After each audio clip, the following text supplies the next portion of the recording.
জাতীয় নাগরিক পার্টির সমাবেশকে কেন্দ্র করে ব্যাপক সংঘর্ষ, ধাওয়া পাল্টা দেওয়ার ঘটনা ঘটেছে। পরিস্থিতি নিয়ন্ত্রণে গোপালগঞ্জে কারফিউ জারি করেছে অন্তর্বর্তীকালীন সরকার। সন্ধ্যায় প্রেস উইংয়ের পাঠানো এক বার্তায় একথা জানানো হয়েছে।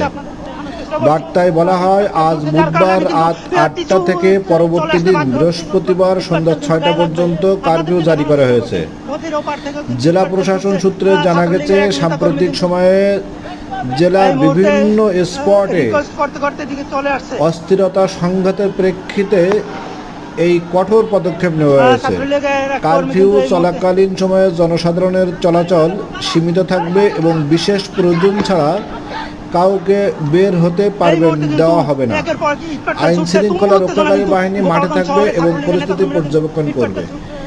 এর আগে বিকালে এনসিপি সমাবেশকে কেন্দ্র করে গোপালগঞ্জে সেনাবাহিনী, পুলিশ, বিজিবির সাথে ধাওয়া পাল্টা দেওয়া করে আওয়ামী লীগ, ছাত্রলীগ, যুবলীগের নেতাকর্মীরা।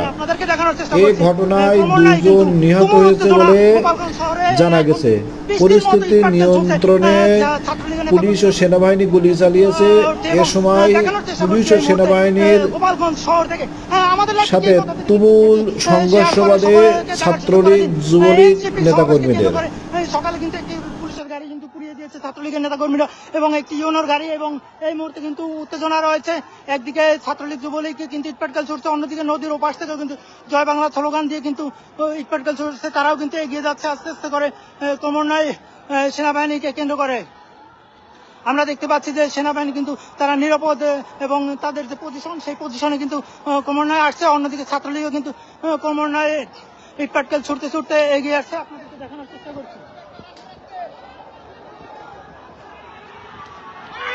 এই মুহূর্তে কিন্তু তুমুল দাওয়া দিয়েছে, একটা দাওয়া দিয়ে কিন্তু ছাত্রলীগ, যুবলীগ নেতাকর্মীকে ছড়িয়ে দিচ্ছে। আপনাদেরকে দেখানোর চেষ্টা করছি সেনাবাহিনীর কিন্তু এই মুহূর্তে কামান কিন্তু চলে এসেছে ইতিমধ্যে ঘটনাস্থলে, এবং অন্যদিকে ছাত্রলীগের নেতাকর্মী কিন্তু সেনাবাহিনীর দাওয়া খেয়ে নদীতে পরে সাঁতরে ওঠার চেষ্টা করছে।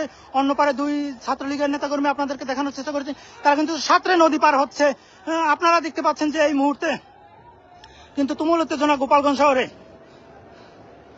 কে কোথা